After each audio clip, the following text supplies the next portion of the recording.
Did you know Gerald Ford was the only president that was never elected? I didn't know that either. Stay tuned. I'm going to tell you about that. First of all, welcome to Mrs. Peach Thrifty Living. This is hashtag Tea Tuesday. I am drinking my coffee with protein and collagen in it and enjoying, a little splash of extra flavor in there. So it's a really good cup. So stay tuned. Hashtag Tea Tuesday is hosted by our friend Patty at Life with Patty.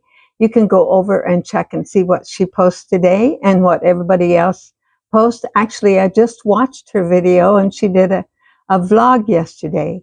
And that was very interesting. Actually, she has a lot of she does a lot of crafts on her channel and hosts several different ones. And so be sure and go and check her out and everyone else that posts in this wonderful collaboration. Okay, without further ado, we are coming right along on these presidents. This is president number 38, Gerald R. Ford. Here's a picture of him. As I've done on all of these, I read this one. Then I have my little flags that my friend Laura gave me. And then my big book of the president's wives that Carol at Crinkle Path gave me. She sent it to me in the mail. And so I have all that to share with you today. And, I haven't read it yet. So this is going to be new to you and me. You might remember a lot of this from the news. If you kept up with the news, I kept up with some of it. We was busy doing our life, and I'm sure I missed a lot of it. So let's just delve into this and see what it says. Gerald Ford is the only U.S. president who was never elected, either as president or vice president. After Nixon resigned, Ford took charge of the country. He was well liked and people welcomed his honesty. Ford was the only American president who ever visited the country of Japan. During Ford's presidency, the country went through economic tough times. There was also an energy crisis. Ford worked hard to ease the unfriendly relationships between the United States and the Soviet Union. America was very happy that Ford helped heal the country by being a good and decent man. Little box right here. It says he was born in July 14th, 1913 in Nebraska. And he served from 1974 to 1977. And the vice president was Nelson Rockefeller. Had forgotten that one. And he died in 2006. Did you know Ford was a great football player? I think I do remember a little about that. He was offered a spot on the Detroit Lions and the Green Bay Packers. He turned both teams down and studied for law. This picture right here, it said, Ford begins the ringing of the bell across the country to celebrate the nation's 200th year, 1976. Happy birthday, America. That's taken from this book. Laura, let's just take a little look here. Put my glasses on for a little reinforcement here. Everybody, the country was very happy, as I said, that Ford was their president, and earnestly declared, our great republic is a government of laws and not of men.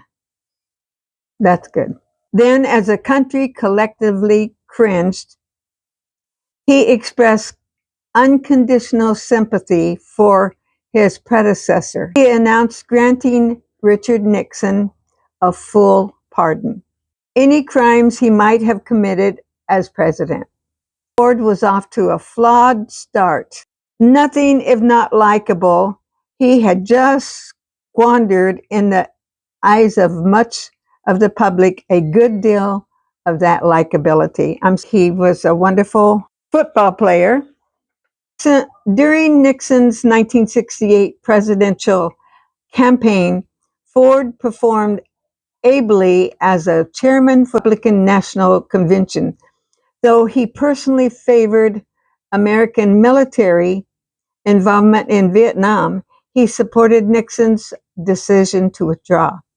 And indeed, he endorsed and went on endorsing all the president's policies. Upon succeeding to the office himself, he behaved with the utmost delicacy to ensure a smooth transition at an acutely unstable moment in American political history.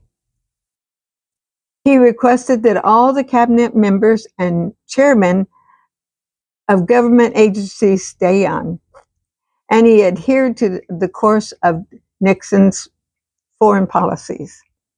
4 years later, Ronald Reagan would invite Ford to be his running mate, but the genial former president declined, to all appearances preferring golf and boredom. This is of Elizabeth Bloomer Warren Ford. She was born in 1918. They had 3 boys and 1 girl. And she went to Bennington College in Vermont, and she was 56 when they went to the White House. Betty Bloomer was her name. She planned to be a professional dancer.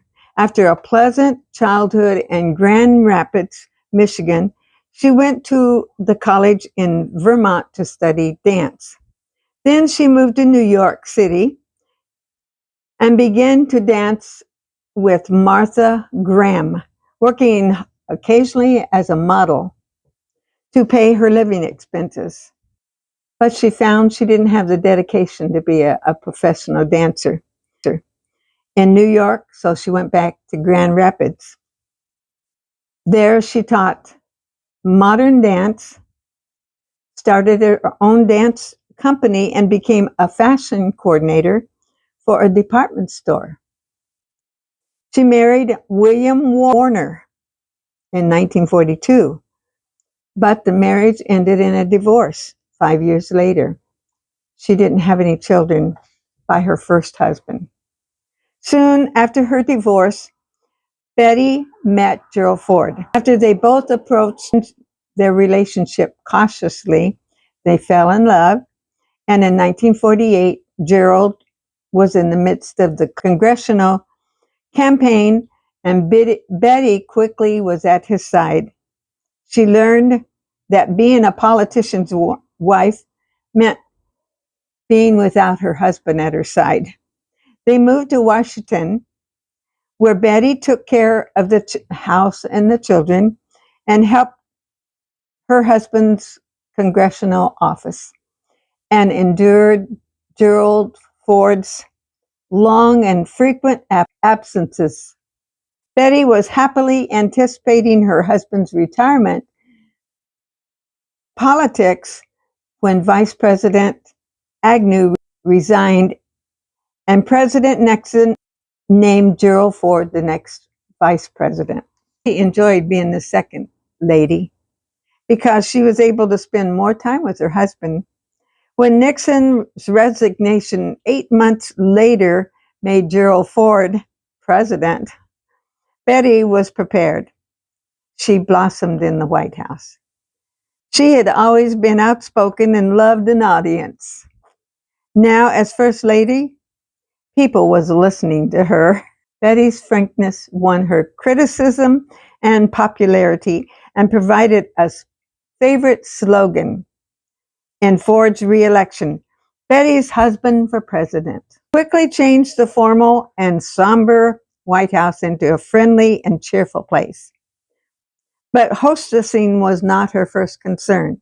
She was dedicated to supporting the arts and improving of handicapped children and the elderly. She supported equal rights and men. She was the most outspoken advocate of women's rights who ever lived in the White House.